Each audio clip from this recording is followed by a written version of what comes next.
presenting back in here after lunch. We had lunch today, offered by the families that are naming the babies. And then we'll be back in here at 12:30 to study with Jerry. This week is a kind of nice, beautifully quiet week in Shul. But on Thursday night, I think, is the lecture in honor of Jerry Bubis. The Americans for Peace Now, this is a pro-Israel, pro-peace organization, puts on a lecture every year. And they're bringing Dan Seidman, who's a lawyer, a human rights lawyer in Jerusalem, does a lot of work on how the neighborhoods of Jerusalem line up and human rights issues in Jerusalem, and that'll be a very interesting conversation on Thursday night. On Wednesday night, College of Jewish Studies features Rabbi Zoe Klein, which is a very lovely presentation. She's a rabbi and a poet who works at Temple Isaiah. Okay? And so we're delighted to have everybody here. It's very rare in a synagogue that a synagogue community has a scholar in its midst who sits quietly in the back and doesn't make... Anyway, Jerry Rabo is a dear friend, member of the synagogue, one of the organizers and leaders of the Chazak organization, and has written a number of very insightful books about Jewish life. And the latest one, can I borrow a copy just for a second? This got published by a Jewish Publication Society. It's called The Lost Matriarch. The Lost Matriarch, it's the story of the matriarch Leah. And most of the story of Leah is contained in this morning's Torah portion, in Toldot, which you'll find on page... Vayetzei. Vayetzei, sorry. Right? Which you'll find on page what? What page is it? Right there. It's right 166. there. 166 in the Red Chumash. So I've invited Jerry to study with us this morning. And then following lunch at 12:30, we'll come back here and we'll talk to Jerry about his new book. We do have some copies at Shabbat, so he can't sign them and you can't pay for them. However, you can take a card and after Shabbat, on the honor system, send us the money. If you don't send us the money, terrible, horrible things will happen to you. You stole a book from the synagogue, a book about the Bible. My God, right? But it's a wonderful book. It's a wonderful treatment, and it's a privilege to have Jerry with us this morning. Thank you. So welcome. Is this turned on? Did you turn it on? I turned it on. Okay, very good. Welcome. It says on. Yes. Well, all right. Well, in terms of gift, I don't imagine any clergy person, any rabbi any teacher could make a greater gift than giving up this privilege of speaking with you on the Torah portion. And this is really important for me because this is the Torah portion, Vayetzei, that introduces Leah to us and to Jacob, who turns out to be her husband. But it's actually especially meaningful to me because this is the Torah portion that gave rise to the book that just came out, The Lost Matriarch. And I remember the incident very well because I was reading in not in the Eitz Chaim book that we have, not in the Red Chumash, but I was reading in a Chumash that had Rashi commentary on the bottom, not the general footnotes, but Rashi. And what happened is that I got sort of more interested in the commentary than I was in the text.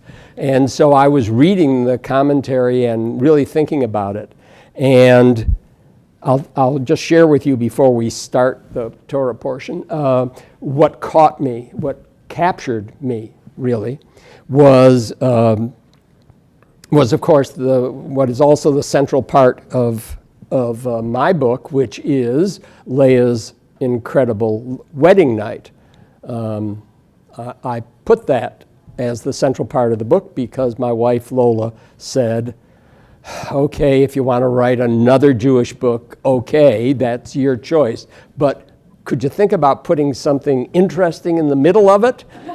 And people will buy it, and that'll be refreshing. So I promised her, okay, I will find the sexiest chapter, the sexiest portion, the sexiest verse in the Torah, and that will be the centerpiece of the book, and it happened. But really was important about that, seriously, is that it wasn't what the Torah said, it was what Rashi said. So that, and what he did is what a wonderful Jewish commentator, he was 11th century, but a wonderful Jewish commentator would do, which is to answer the question of what does this mean with another question. Very standard Jewish analysis. So what was puzzling about the limited amount in Torah about this is, by the way, this selection of Leah as the heroine of the book that I wrote, and this is not a book of biblical fiction, this is a book of Bible and Bible interpretation. That was really the dumbest thing I've ever done in all my writing, because this was an impossible dream. Leah, our matriarch, and I argue in the book perhaps our most important matriarch, has in Torah been totally or almost totally ignored. That she has 2 lines of dialogue and a 1-word physical description. And that is all. So how can that person become the centerpiece, the central character in a book? The answer is, well, she's not the central character in the Torah. We know that because she is basically lost to us. That's why the title, The Lost Matriarch. We don't think of her, we don't tell stories about her, and she literally, when the matriarchs were finally included as alternate page B in some of our prayer books, you'll notice that she was finally brought back but named last, which is not the right order for her. She was the older sister and Jacob's first wife. This is a great injustice, but it directly mirrors the remembrance of the people. If you want to look at art, there's lots of, I tried to get a different, although I'm very happy with the cover picture, which I also picked, but I said, isn't there a way that we can convert this into just a picture of Leah? And the answer is no. It's Leah and Rachel and Leah. So I thought there had to be some individuality, and here's where I found it in today's portion, because it says in the morning after the wedding night, it says, it's an astounding thing. Remember that Jacob worked for 7 years for Rachel, for the privilege or the ability to marry Rachel. That was the deal.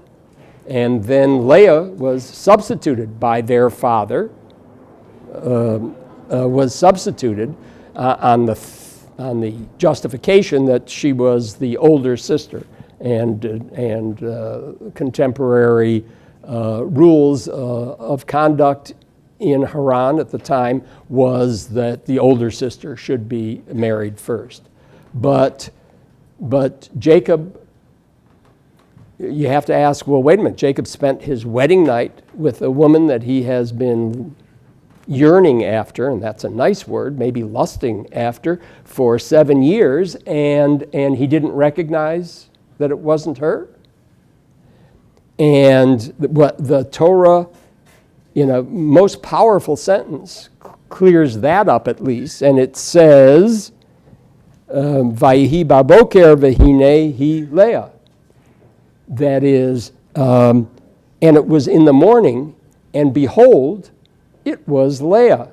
Now, there are no punctuation marks in Torah, so you can't read the exclamation point, but you feel it. So this was an undeniable shock to Jacob. So what does the Rashi commentary to that start out with? What does that mean? What are the implications? He starts with a question, and a very profound question, 11th century, and he says, So at night, she wasn't Leah? The Torah says, behold, it was Leah in the morning. And he says, he doesn't tell you what he's going to talk about, and I don't even think he gives the right answer. But he asks this profound question. Okay, the Torah is telling you she was Leah in the morning, so at night she wasn't Leah? What happened? And he has his answer. But I found the answer much more interesting to me in 1,000 years later in Viva Zornberg's book, in which she says that's exactly right. In the nighttime, she wasn't Leah. In the nighttime, she felt what it was like to be the adored wife. She felt what it was like to be the love object. She felt what it was like to be the person she apparently always wanted to be, her younger, prettier sister, Rachel. So she really was Rachel, or felt the feelings of what it would be like to be Rachel at night. And that's really interesting because of what we're going to get to in just a minute. But it was this, strangely enough perhaps, it was this question that Rashi asked that gave birth to this entire book.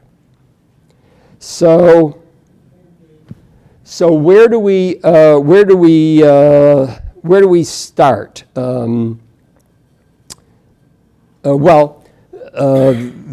are the Midrash, which gets equal billing in my book with Torah, not a sacrilegious thought, by the way. I'll get to that in a minute. But the Midrash, which is the classic rabbinic commentary and interpretation, the Midrash says that the Torah has 70 faces. That is 70 facets, 70 levels of interpretation, if you want. So I find that very humbling because I'm still struggling with just one, but it's one I'd like to share with you this morning. I've decided maybe we don't have enough time to really get into Leah, but we're going to have the opportunity to dialogue after services, and Rabbi Feinstein has pledged to come up with some, I think the phrase was easy, non-embarrassing questions, and I'm looking forward to fielding those. But instead of dealing with Leah, I'd like to deal with the process, the procedure, the approach that you can get from Rashi and from Midrash in general. And that approach is what in modern terms, it's referred to as a literary approach. That is, reading Torah in this aspect as literature. Now, this is really good because I'm not a Torah scholar, but I've read a lot of books. And I've read novels, and I've read classics, and I've read contemporary narrative nonfiction, etc. And what's really nice is you don't have to, if you've developed skills, if you're in a book club, if you're just a lover of literature, you don't have to check all those sensibilities at the door when you open up the Chumash. In fact, you will be immeasurably benefited if you bring those skills and sensitivities to reading Chumash. And basically, it's not so hard because what you need to do is to read deeply. You read as if every word is important. Now, when you read a great book, you read as if every word's important. The author isn't just scrambling out words and dropping them on a page. And if you come from a religious sensibility that says the Torah isn't just a book, or maybe isn't a book at all, it's something very special, and it's divinely inspired, divinely written perhaps, well, that's even more reason to read as if every word were important. So that's, I want to give maybe a little explore with you how to do that. But I'm telling you, the only answer is that we're going to have time to deal with today is what will deep reading, which is what the rabbis of Midrash did, what will that do for an understanding of an otherwise prosaic-looking narrative, not necessarily the central exciting thing. So we're intentionally not going to deal, well, it's hard to do it in the chapel anyway, but we're not going to deal with Leah's wedding night, even though I have lots of interesting things to say about it, but I've said them in the book. But we are going to deal just with Torah, how it's written, and how we can crack that code. So, and I want to emphasize, we're talking about reading the part of Torah that is called Agadah, like Haggadah, which is the narrative, the stories. I'm not talking about diminishing halakha, the laws. The approaching Torah as literature does not demean or ignore the important moral imperatives that are the halakha that we live by and that we aspire to at a minimum. But the wonderful thing about the book where we are now, the book of Genesis, is that it is a family story. It's a family of mankind, and it's a very particular family story, family after family. And we're now down to well, they count the generations, but we're down to the 23rd generation of mankind, but now we're deeply into a family situation. In fact, about as dysfunctional a family situation as you can imagine. So, all right, so let's now do this together. So what page do we start for Vayetzei, which is the portion? Okay. Already you're not getting the message. We're talking about deep critical thinking. And so the first point, which I'm happy to share with you, is that you're making a mistake if you start the portion at the first page of the portion. Because Moses and God did not write with chapters. That was a Christian invention, Christian scholars. And Moses and God did not write with portions of the week. That was a rabbinic invention. So this is it's very meaningful that the Torah itself is a scroll. It has a beginning, it has an end, and it has now some conventions where there are spaces, but it does not have chapters, it does not have portions, and it's a continuous story. And we lose a lot if we don't say, wait a minute, what comes before this? Because that could give some meaning for it. So let's turn not just to 166, let's turn back to 161. Of course, Rabbi Feinstein is going to give me trouble at 2:30 by saying that he asked me to illuminate the portion of the week, and I started with the portion of last week. But I think that's the way you do it. So let's look at 161, which is Toldot, the end of it.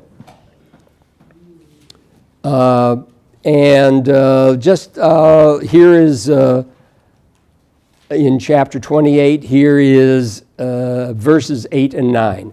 Esau realized that the Canaanite women displeased his father Isaac. So Esau went to Ishmael and took to wife, in addition to the wives he had, Mahalat, the daughter of Ishmael, son of Abraham, sister of Nebaioth.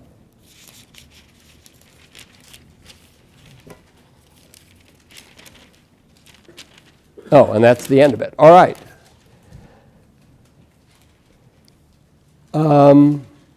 So what is this? This is just a simple little narrative of an interchange between Esau and his understanding of what's going on in the family and his action about it.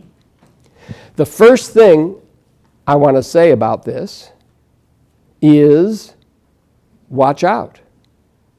Because we're reading in English. We're reading in translation.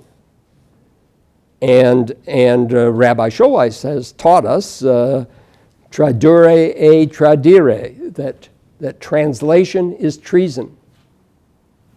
That is, there is no translation that doesn't do something wrong, bad, altering the initial intent.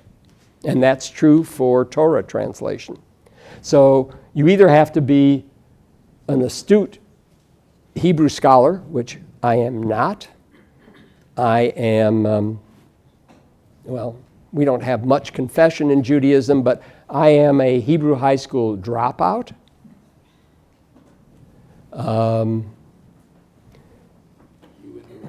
Okay. But there's a shortcut. If you want to learn Hebrew, including Hebrew grammar, classical Hebrew, more power to you. It can be done, and I am embarrassed every time I read a traditional Christian commentary, and it always says, oh, so-and-so after the Protestant Revolution, Pastor so-and-so, although he was 83, decided to learn classical Hebrew. And 4 years later, he's writing these wonderful commentaries. So I'm always embarrassed that Christians know no age limit to learning serious classical Hebrew, but I keep thinking I'm past that point. But here's my secret for those of you who are equally looking for shortcuts, and that is get yourself another book. The JPS, my publisher, who has the new JPS translation, has done a wonderful job of expressing the meaning of the words. But to do that, it had to do violence with the words. So the JPS translation, which is in our Red Chumash, is a little misleading. A lot of it is commentary. A lot of it is interpretation. They have decided this is what it really means. Well, they've decided. 2,000 years of rabbinic interplay and interchange has resulted in no clear answers. But I think there's a little hubris when they say, here's what it means. It is the best of current scholarship. But I would suggest getting a more classical interpretation if you want to get back to the actual meaning of the words, and more importantly, to how those words were understood by the rabbis of 1,000 years ago and so forth, who interpreted those words. So let's just look at this, even though it's not yet in our portion. So what is it? Verse 8. Verse 8 just has 9 Hebrew words. Vayar Esau saw, that's not hard. Ki Ra'ut benot Canaan, that the daughters of Canaan were Ra'ut. We don't know that, so Ra'ut. And we know the Ra part because that word most of us know is bad, evil. Lishon hara is bad tongue, evil words, slander.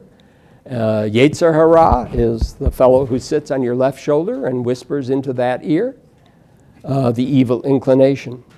So Esau saw that the daughters of Canaan were evil, B'einei Yitzchak Aviv, in the eyes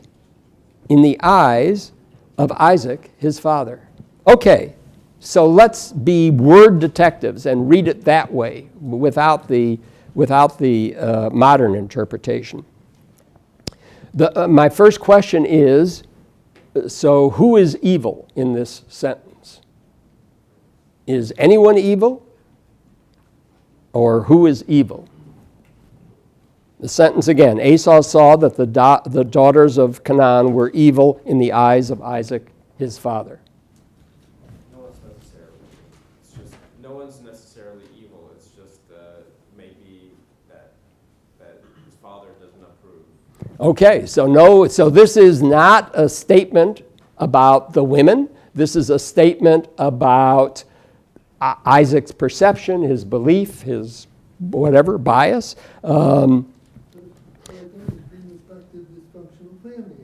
Right, but we know also It's impossible to stay on any page in Torah. Oh, you have to basically have read and that's what's wonderful about our tradition of going through it year after year. You have to know the pages that came before and the pages that came after, because it's all related. But yes, it is a dysfunctional family, but one of the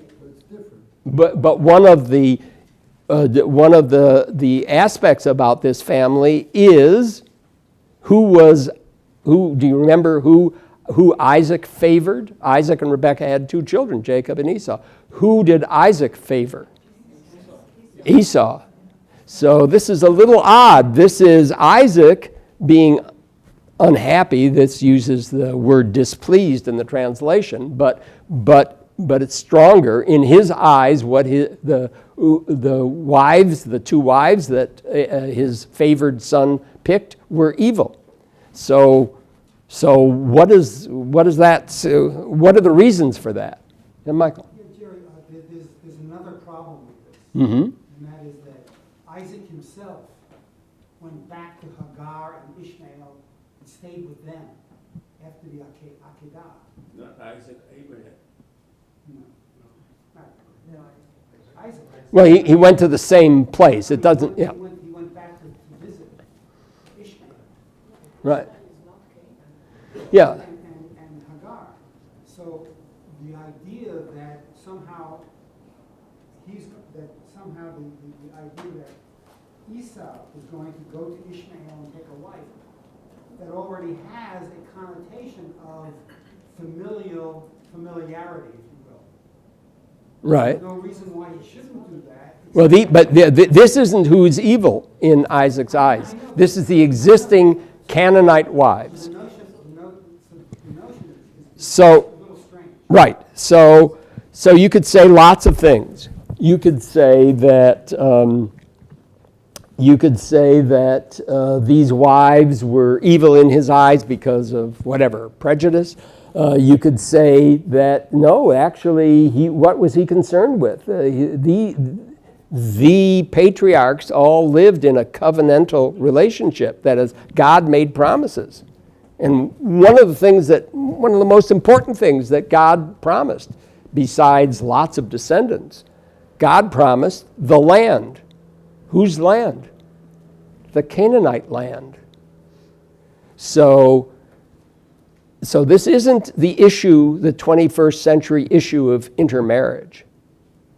This is the biblical era issue of, is it wise to form family relationships with the people that you're going to have to oust from the land with God's help and create the homeland promised to Abraham, repeated to Isaac, and repeated to Jacob? So this is not just a kind of we like our girls to be from our group kind of thing. This is perhaps more important and more worthy of justification. Yes, Bobby. How did he get away with marrying twice girls that, assuming it wasn't a double marriage, it was one after the other? Right. Didn't his father say something before the first one, about the second? And now, all this time later, you're first telling me you don't like my wives? Actually, it's really hard to figure that out from Torah, because the commentary, which I rely on to get some ideas of the scope of the possibilities in reading Torah, the commentaries are from rabbis who were writing, let me say, if this were a literature class, a writing class, I would be saying what the rabbis were doing, which is, you want to have a hero, you have to make your hero heroic. Jacob is the great hero of the rabbis. We're all the children of Israel, Israel meaning Jacob. So how do you make Jacob heroic, even more heroic than the deeds of the Bible attributed to him would otherwise make him? And the answer is, if you want to make Batman important, you create a joker. If you want to make Sherlock Holmes important, you create Professor Moriarty. You have to have a foil, an antagonist for your protagonist. And the worse that guy is, the better your hero is. So the rabbis kind of did that because they were, I think, because they were troubled. When I say the rabbis, I'm not accusing Rabbi Feinstein of anything, but the rabbis of 1,000 years ago and later, the Middle Ages, the rabbis, they had lots of responsibilities. They weren't just writing their individual interpretations. They were writing for a particular contemporary readership, and that readership they were concerned about. They weren't necessarily super educated people at that time. And so they had to make things black and white, clear, with heroes and villains. And they were frankly embarrassed by the questions that my grandchildren are still asking in Hebrew school, which is, how can the Torah say ... There are so many of those things. How can the Torah talk about Abraham doing this, or binding Isaac, or Isaac doing this, favoring Esau, or Jacob doing this, stealing the blessing, etc. Those embarrassing questions were asked then and they're asked now. And the traditional midrashic response, for better or worse, was often to say, we've got to work on that. We've got, it's like an advertising agency. We've got to work on that perception, on that attitude. We've got to rehabilitate. We want our heroes to be as pure as we can think of. And so we have to figure out ways to distract the reader about other things or to explain apparently unfortunate things. And that's what makes Midrash as exciting to read as Torah. They are the twins. I know Jacob and Esau are the twins, but I see Midrash and Torah as the twins. Okay, and what else about literary? I mean, what does JPS, my sainted publisher, do? It says Esau realized that the Canaanite women displeased his father Isaac. But the words were evil in the eyes of Isaac, his father. And again, if you've read through this a couple of times, you know how important eyes are. The theme of blindness, the theme of vision, the theme of seeing or not seeing is really important. Isaac was supposed to be Abraham, Isaac. He's number 2 in the lineup. Now, I think as a matter of literature, you can look at the binding of Isaac and say that was such a traumatic experience that maybe it changed his personality so that he couldn't achieve the personal standards of his father Abraham. Yes? Yeah, I'm just curious, based upon the vocabulary when the Bible was written, it tends to contrast light and dark, good and evil.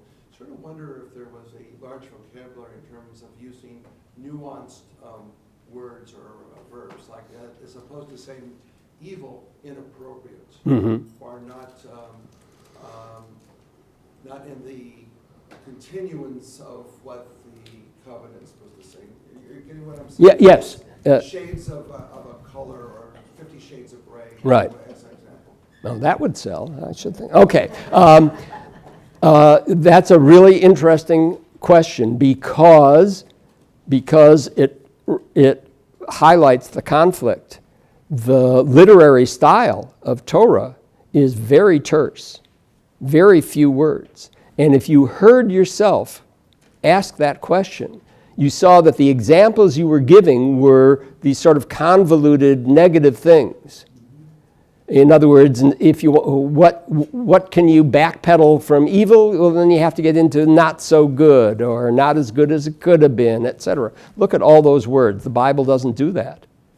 not just because it was handwritten, but maybe that affected it. But it really doesn't. That just wasn't the style, and it did not have a rich vocabulary. It had a very limited vocabulary. So of course the extreme, the hard rock nouns, and the extreme verbs that had clear meaning. That's basically what it had. The rest you can derive, as the rabbis of Midrash derived, from the nuances in the particular words used. So here, using in the eyes of his father suggests to me, and I don't know, I didn't look up Midrash intentionally to do this. I wanted to see if I just took what I have absorbed of Midrashic technique, where could I go, what could I get? And it seems to me eyes, that it's all about eyes, it's all about vision. Isaac was blind. And that, so how is something evil in the eyes of a blind person? I mean, that really causes you to say, wait a minute, what are they really saying? Sally. Back to your concept of making Jacob look heroic. Mm-hmm. I was always under the impression that our tradition accepted the fact that our matriarchs and patriarchs were dysfunctional. And that the families, the whole story is one of dysfunction. Yes. So which is it? Why are the rabbis embarrassed and they're trying to make him look heroic, or is it the other way? My personal view is that the classical authors of Midrash, the rabbinic authors of Midrash, were indeed, as you put it, embarrassed by this. I think that they had a kind of attitude that they were very learned. The people they were hoping to affect were not so learned. And so if you are telling a story to people who aren't as educated as you are, when do we do that? Children's stories. And it's not that your children aren't potentially intelligent, they just haven't had the training and can't deal with nuance. So I think that there was the tendency to say, we can live with that, but maybe the people can't. And so they want a pure hero, we'll give them.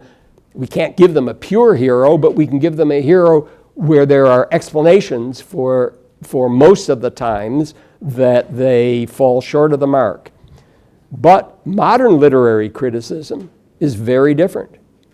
And Robert Alter, who's sort of the father of the literary approach to reading Torah, Robert Alter is unabashed in saying, and this is just wrong. Stealing the blessing was just wrong. And indeed, he has it that you have to understand the stealing of the blessing episode on the part of Jacob and dealing with his blind father. And Alter says, in fact, it's disappointing that the Torah has only one scene in all of Torah in which Jacob gets his appropriate comeuppance, his appropriate punishment. And that, of course, is the wedding night. The wedding night.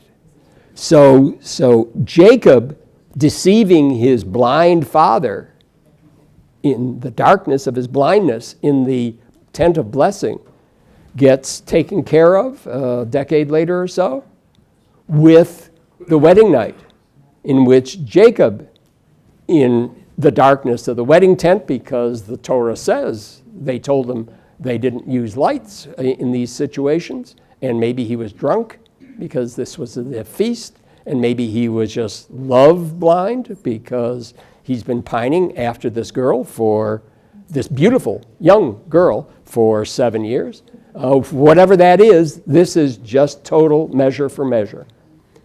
So, excuse me, I've got 2 minutes, and I'm going to be in such trouble if we don't turn to 166 and start our portion. But I have to tell you that luckily I was only prepared to talk about one word in the portion, which is, of course, the first word, the title of the portion, Vayetzei. So you can approach it the way Rashi does. Rashi was a grammarian along with everything else. And he says, okay, so verse 10, interesting by the way, that we don't follow the Christian-based division of chapters in our portion. It starts at verse 10. That's not uncommon because the rabbis who devised the break in the Parshiot, they decided that it's what you're going to have last week and what you're going to have this week. Nobody's going to remember so much last week. So last week has to be an integral literary whole, and it, often if it ends on a low note, they'll go ahead and throw in some stuff from the next portion, the next chapter, so that you'll end on a high note because they didn't want people to go away and not come back next Shabbat. Or sometimes it's just literary. They decided, wait a minute, what we just read about Esau and his wives, that has to do with that's the outcome and relates to the background story before Jacob sets out. So they said, this is where it should start, verse 10. So, but Rashi reads those words, Jacob left Beersheba and set out for Haran. And Rashi says, this is Torah, God written. Every word is important. There are no duplications. And so it's enough to say, if you just want to say he went to Haran, that is already said, set out for Haran. So why does it have to say Vayetzei? He went out, he left. And Rashi says that's to show that he, not unlike Lech Lecha, where Abraham is commanded to do that, he left a lot behind. He left his family, such as it was, and he left that promised land. That was promised, or about to be promised to him, but it was certainly promised to Abraham, and he was the heir to that, perhaps because he took the blessing, which included that. So this is incredibly convoluted, and I can see that the hook is coming out. So let me close with just one comment.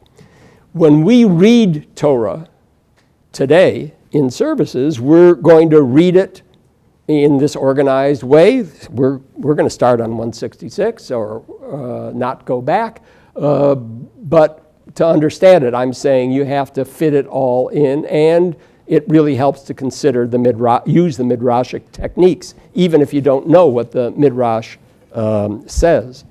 And the second thing is when we close the Torah service, remember what we sing? We sing Eitz Chaim Hi. It's a tree of life. But I don't think that's the right translation. For a Hebrew school high school dropout, that's a chutzpahdik thing to say. But I think we should read it saying that it is a living tree. That's different. Chaim, by the way, is plural and sort of suggests that it's literally a tree of lives, and who knows. But I think we should read it as a living tree, meaning it's not that we grasp it and it gives us life. Yes, it does at one level. But I think if we grasp it, intellectually grasp Torah, then we give it life. We give it lives because your interpretation and mine will be very different. But altogether, it will have those 70 faces. So that's what I think of when I sing Eitz Chaim. And we actually got one word of the Parsha. I'm very proud of that. So thank you to Jerry Rabo. Wonderful. Thank you. Couple of quick announcements. We'll finish in just a second. Anyone would like to stay and get the rest of the verse with Jerry is welcome to do so. The rest of us are going to adjourn down to we're in Sher Lapadi this morning in the smaller room because it's more intimate. It's Thanksgiving weekend, and we'll be naming a couple of kids and celebrating Shabbat together. Okay, and then following services, which is roughly around 10 of 12, quarter to 12, because it's going to be a shorter service this morning. We'll go to lunch, nice lunch today provided by the families celebrating their new grandchildren. And then you're welcome to come back here about 12:30, and we'll continue our conversation with Jerry. The question I'm going to ask him first is to take us to the 50 Shades of Grey, to the sexiest moment in the Parsha, certainly, when Jacob goes to bed with Rachel and wakes up with Leah. And there is a rich midrashic tradition about how that happened. And I want to know how that happened. Okay. And there's a lot of layers to this, because the question is, does that happen to everybody, frankly? You go to bed. Oh, please, where's your wife? It's the truth. It's the truth. No, You go to bed with your girlfriend, you wake up with your wife. I mean, that's how it happens. we feel that way too. It's the truth. But there's a lot of truth to this, right? So we'll come back and we'll begin. There's a rich tradition in the book, by the way, about that as well. So I want to ask Jerry some questions about that and why he chose the character Leah and how Leah contrasts with Rachel and with the other matriarchs. A lot to learn together. We'll have a conversation with Jerry. And the last thing I'll say is there is a rich tradition about that very first word, Vayetzei Yaakov mi Beersheva. And the most significant one says, this is the origin of the mitzvah, of the religious imperative to wear a sweater. And you say, how does that say anything about wearing a sweater? It says Jacob went out of Beersheba. And the answer is, you think his mother let him out of the house without a sweater? And that's how you know Jews wear sweaters on chilly mornings. So, thank you, Jerry Rabo. Thank you. Thank you, ladies and gentlemen. Tomorrow, next week, we will continue with everyone back together with Parshat Vayishlach. So come on back next week as well. Shabbat Shalom.